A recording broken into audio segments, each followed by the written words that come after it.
Hello, my beautiful savers. Happy Sunday. So today I am doing a different video today. We're going to be going over what cash stuffing is and how I decide what I'm going to put into each envelope. Before we begin, I want to tell you a little bit about myself. My name is Cindy, but everybody calls me Sin. I'm a single mom of two. I have a 24-year-old with a full-time job, and I have a 21-year-old that has a part-time job and is also a full-time college student. So I've had friends and family ask, well, what is cash stuffing? Cash stuffing is when you get paid and that money goes to the bank, you pull that cash out and then you allocate it into certain categories. Some people can budget by using programs or have a budgeting book or be able to write it down on a piece of paper. Cash is just another way of doing that. It's just physically having that money in your hand compared to having a piece of paper or a pen. I do a combo. I leave my money in the bank for bills, gas, and grocery shopping. And then the rest I use for cash stuffing. So first and foremost, you don't have to have a cash binder to be able to cash stuff. These envelopes I bought from the dollar store for $1.25. If you can't afford to buy a binder, you don't want to buy a binder, you really don't have to. You can use these envelopes and just write down that category on your envelope, and it only costs you less than $2.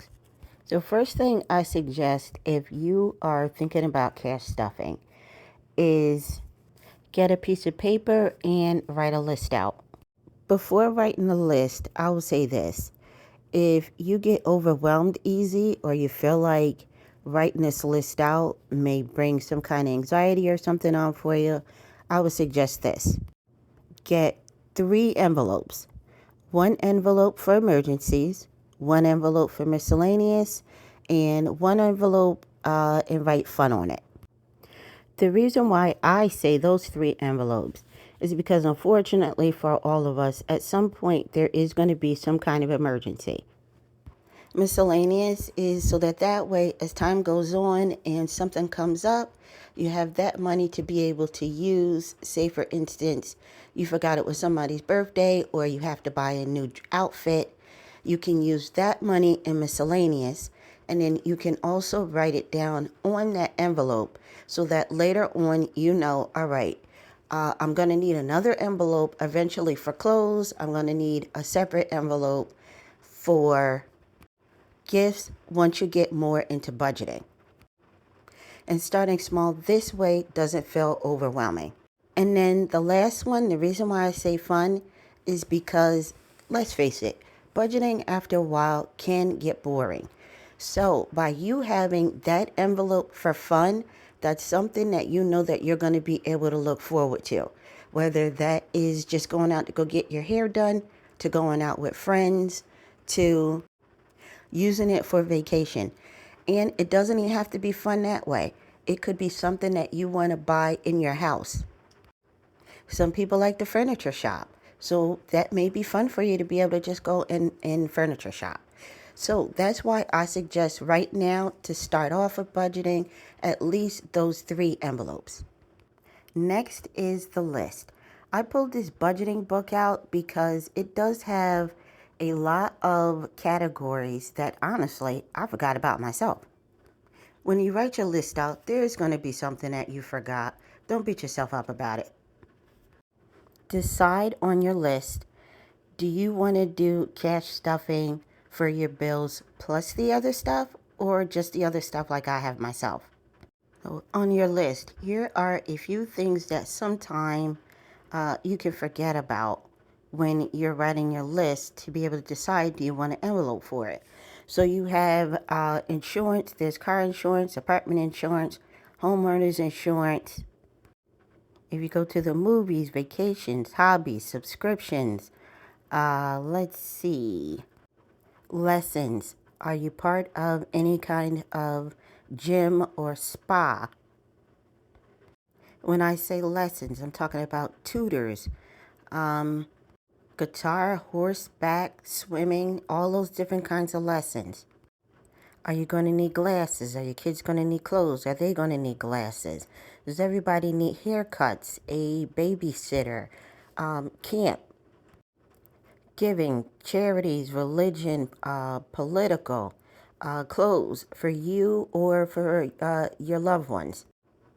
Food, from eating out to groceries to hanging out with your friends to work lunch. Do you drink any kind of alcohol? Last thing, pets. If you have a dog, are you boarding them? If you have to go away, is there doggy daycare? Once you start writing it down, you might even realize you have a lot of stuff, because I sure did. This is why sometimes when you see different budgeting channels and there are 8 to 10 budget binders. Now keep in mind, just because all of those binders are there doesn't mean that everything has to get stuffed every week or every paycheck. So now that you have your list and you have decided on what envelopes you want to focus on, the next thing is determining the amount that you want each envelope to have. So for instance, Christmas. If you want to save $500 for Christmas, then you write that somewhere on the envelope or as a tracker that you are going to be saving $500 for Christmas. I also suggest having a date of when you want to have that money by. So for instance, I know that my Costco's membership is due in November. So I know I have to have that money in that envelope, that's $70 before November 1st. So I'm a little willy-nilly with my money the way I put it into my envelopes. There are certain envelopes, depends on what I'm able to save that week, that may not get anything that week. So for instance, if I have $50, I am going to take 20 of it, and that is automatically going to go into my emergency one, because that one I want to put a higher amount in. And then the other $30, I'm just going to kind of split it between what's coming up first that I need to focus on. So that's why sometimes if you see my videos and I'm kind of like, I think I'm going to put 5 into this one. That's why. I don't really have a rhyme or reason all the time as far as what I'm stuffing. This is the recommended way to be able to stuff your envelopes. Here's an example. So as we know, there are 52 weeks in a year. And you want to be able to save that $500 for Christmas. So what you would do is you would divide that 500 into those 52 weeks.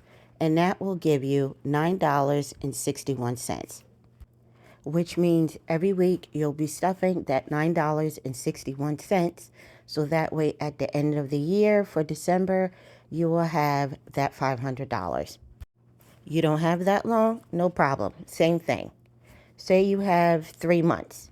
You have to have that $500 in 3 months, which means that is 12 weeks.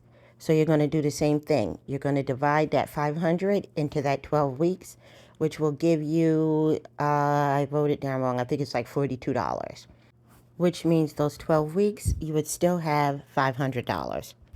Remember, this is all after you've budgeted. If you get paid every other week, then you're going to divide that into 26 weeks. If you get paid once a month, you're going to divide that into 12. I'm looking at my timeline here, and it's almost been 10 minutes. I feel like I have given you a lot of information in 10 minutes. Well, hopefully you feel like I've given you a decent amount of information in 10 minutes. Hopefully you're not confused, and the information that I've given you has helped you as far as cash stuffing. If you have questions, leave it in the comments. If there are a lot of questions, I'll do a part 2. All right, all my beautiful savers. Happy saving. Bye.